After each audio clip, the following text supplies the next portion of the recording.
the leadership now is not being allowed. Second po, yung looks. And then another trick here is that for suks who are maybe pressured by somebody else or what, without in the absence of feasibility study, they create extension classes as step one. For extension classes, there is no strict check guidelines. This is of the spirit to accommodate the students on the locality. Kasi i-share. But if, then they will migrate to extension campus. With that, ma'am, we really impose the standard because they can no longer share the facilities, the resources, and faculty. Kaya po strict kami doon. Na kung minsan, this is making us now very unpopular. Let me go to the looks. To date, there are already 161 looks. And this is number one policy that we are currently reviewing. There is a mother law for the creation of looks. This is to provide an institution which is more on the skill force development, but it has mushroomed so wide that they will now compete in the degree offering with state university and colleges. Well, of course, there are looks that are very competitive, even better than SUCs. Valenzuela is one, Makati is one, but there are already looks which is now becoming a platform for politics. And it really pains me here. My passion is coming out again because 161 looks are now being established. But at CHED, we are just only recognizing 101 looks. If they don't subject to standard quality. These looks are national legislation or local legislation? Local legislation. That's why hindi po kami makapasok. Hindi po kami makapasok, kaya ang nagiging... Local meaning provincial or city? Yes, or even po. Municipal ordinance? Yes po. Policy is an LGU ordinance. Kaya po, medyo mainit sila sa amin ngayon because with the standard that we are imposing now, we are not recommending them for free higher education unless they are recognized by CHED using the standard. The free higher education scholarships or free tertiary education, would it cover all the 100+ looks? No. No po. But law includes looks eh. Yes, ma'am. Yes, ma'am. Natin sa batas. We have SUCs and local government colleges and technical vocational institutions, linagay namin eh. Paano yun? Pag hindi re-recognize ng CHED, pero sa aming batas yung 2017, kasama ang looks. Basahin mo yung batas namin. Sinama namin. Paano yun? Ma'am. Okay. Sinasabi natin nag-mushroom. Pero yung iba, matino. Yung iba, hindi matino. Hindi matino. Okay, let's call a spade a spade. Sa aming batas, sinama namin state universities and colleges, local government colleges, and tech-voc institutions. So, ganong kalawak ang ating binigay. Paano po yun? So, nahahati-hati yung ating pondo. So, libre po lahat. Maski sabi nyo sa so-called hindi matino na local government colleges, pero libre ang tuition, ang subsidy. Ma'am, pinag-aaralan na po namin yung sa national law, din the creation of looks. Marami po kasing nag-mushroom na looks. They even go to the extent of offering masteral and PhD already, which is already outbound the provision of the law that created looks. So wala pong magawa ng CHED. The law creating this 100+ local government colleges or local government universities are all nationally legislated or just locally legislated. But they are beneficiaries of the national legislation of the free tertiary education that we passed. So, the issue is, ang problema ninyo po ay tayo ng tayo kasi nga locally legislated, pero sa aming batas naman sa free tertiary education, kasama sila. So, lalaki ng lalaki ang ating scholarships sa mga tinatayo na looks.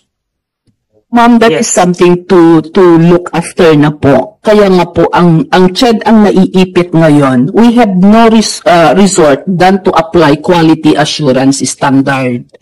Para po otherwise ma'am, kung 161 babayaran lahat ng government, wala na po tayong pera for the free higher education. Are we paying all the 161? Only those who are issued with recognition by CHED. That means they undergone the quality standard evaluation. There are 161 by local legislation, local government colleges, right? Of the 161, how many are beneficiaries of the nationally legislated Free College Education Act?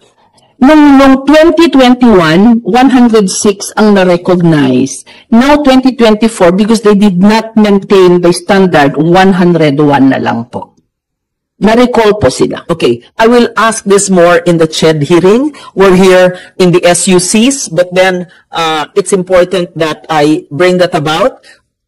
We discussed about the extension campuses. It's still not clear to me how we will solve the problem of approved ng Board of Regents but not nationally legislated.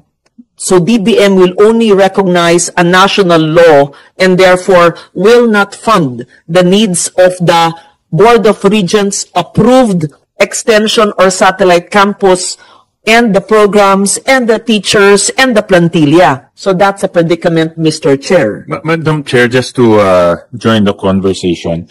On the extension campus, tama si Chair Grupis na actually kasalanan natin yan eh. No, kasi yung mga politiko mahilig magpasikat, papasas magbibigay ng creation of extension campus. Nabalitaan ko may mga creation of extension campuses. Hindi man nag-consult sa president nung other campus. May mga ganun.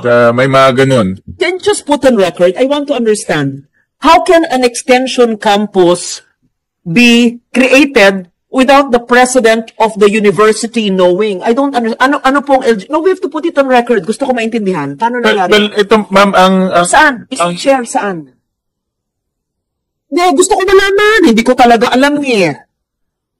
siguro alam mo, mahirap, mahirap naman sabihin na. Hindi na yung chair. Kasi, Okay, that's under both CHED and Pasok. Kayo na po ang magsabi kung ayaw sabihin ng chair. Saan po nangyari yon at paano mangyayari na hindi alam ng presidente ng State University? I don't understand how This is how it goes, Madam Chair, no? I will not name schools, but this is how it goes. When a lawmaker or a congressman initiated a law creating a campus, maybe the time, hindi pa sinasabi sa president, but when the hearing is going on, it's the time for the president to be called in Congress. Pero nung ginagawa pa yung batas, there's no consultation or even concurring on the part of the university. But hindi naman mapapasa yung batas ang hindi alam ng president kasi imposible po. Kasi during the hearing, saka malalaman ng presidente, aba, meron na palang campus na ginagawa. Doon lang nila malalaman. And of course, tama po kayo, ano naman magagawa ng president? Kung yung congressman, di yung budget niya harang sa Congress, more or less, more likely. So, that's Pension.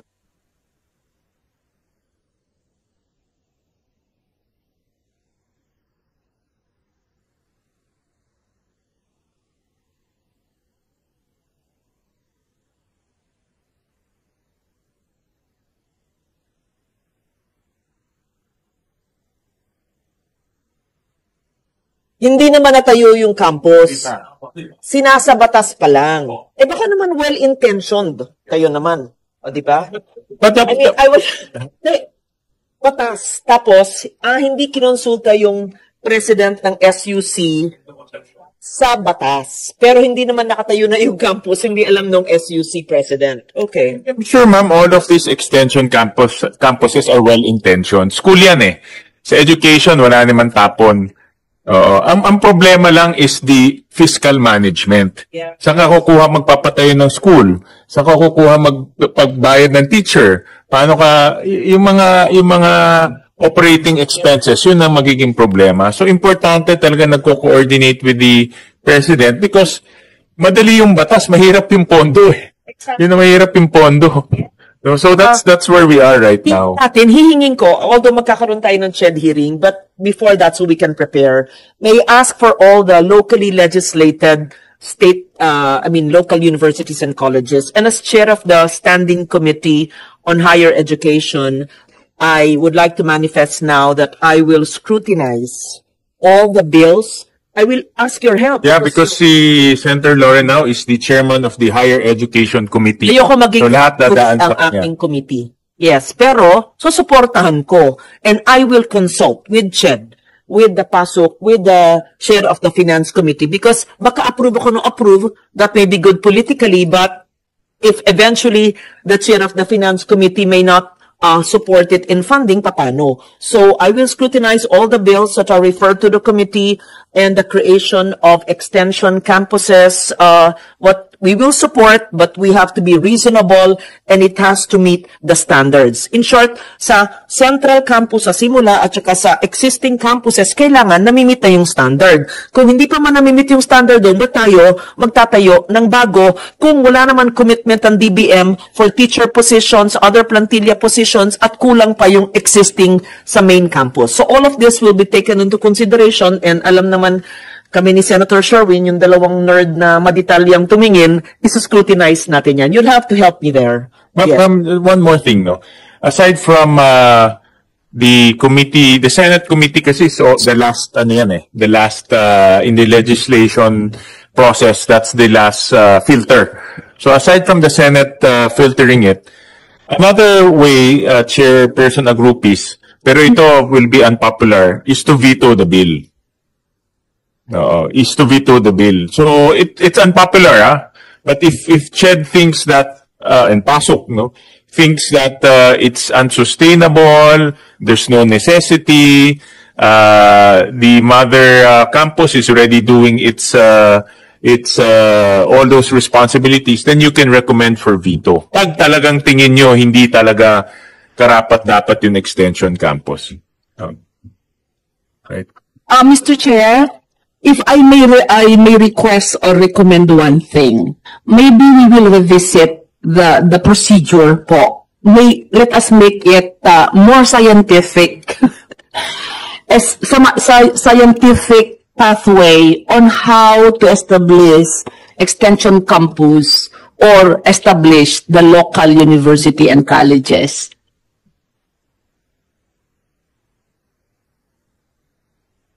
Ma'am, I'll give you an example. Andito naman si President Muhi ng PUP. There are 10 legislated extension campuses created, pero walang funding yon. So ngayon, ang PUP mother campus, siya ang nagre-request ng pondo para sa mga 10 extension campuses. It's legislated. But the point of the matter there is, if you keep on expanding through legislation without coordinating on the funding, you will have legislated campuses that will be unfunded. No? Mangyayari at mangyayari. Chair, ang sabi ni Chair Agrupis, dapat may national legislation. Eh sabi mo, yung PUP may national legislation pero ayaw pa rin supportahan ng DBM. So which is which?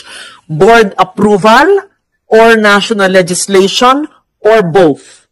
Or fiscal space. So, and third, so maaring may board approval, maaring pumayag ang CHED, pero walang fiscal space, wag na mag-create. Oo. Review the process. Oo. Ilan ang campus ng PUP? 10? Without budget? 10 in legislated.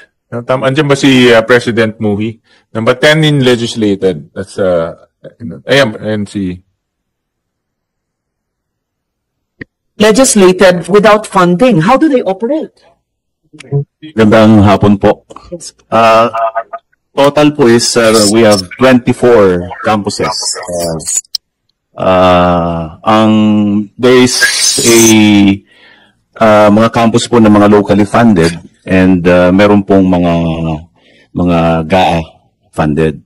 So in the case of what Senator Win mentioned a while ago, that the 10 campuses ay kasama po yung may batas doon recently lang, and the DBM already